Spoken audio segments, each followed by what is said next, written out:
আন্দোলন আমরা করি নাই, আপনারা নিজেরা জানেন। আমরা সেই তারেক রহমানের নির্দেশে আমরা জ্বালাও পোড়াও ছাড়া আমরা কিন্তু আন্দোলন করে এসেছি, মার খেয়েছি, জেল কেটেছি, কারাগারে গিয়েছি, নির্যাতিত হয়েছি।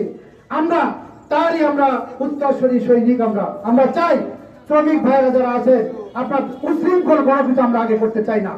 আমরা নিয়মের মধ্যে কখনো মানববন্ধন থাকবে, আমাদের পথরেলি থাকবে, অবস্থান কর্মসূচি থাকবে, সেই সকল কর্মসূচি আমরা আগে করব। আমরা আগেই কোনো ভাঙচুর সহিংস কাজে আমরা অংশগ্রহণ করব না। আমরা আমাদের নিয়মতান্ত্রিক ভাবে আমাদের অধিকার আদায়ের জন্য আমরা করব। পিঠ যখন দেওয়ালে ঠেকে যাবে তখন যা খুশি তাই আমরা করতে পারবো। 17.5 বছরের আন্দোলন, 17.5 বছরের আন্দোলন তারেক রহমানের নেতৃত্বে হয়েছিল।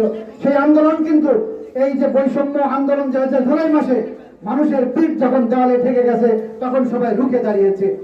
আমরা চাই আগেই রুখে দাঁড়াতে চাই না। প্রশাসনের মাধ্যমে বর্তমান সরকারকে জানিয়ে দিতে চাই শেখ হাসিনার কালো আইন বাতিল করতে হবে এবং ভাটাকে সচল রেখে লক্ষ লক্ষ শ্রমিকের রেজেকের ব্যবস্থা যেভাবে হয়েছে, আল্লাহ করেছে আমাদের মাধ্যমে, ভাটার মাধ্যমে এই আল্লাহর এই রেজেক দিয়েছে আপনাদের, সেই রেজেকের উপর যেন হস্তক্ষেপ না আসে। রেজেকের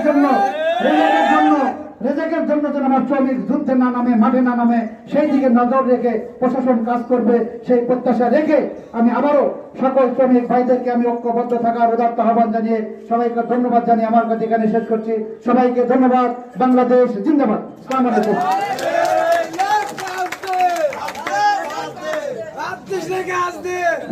সম্মানিত শ্রমিক ভাইরা, আজকের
अच्छा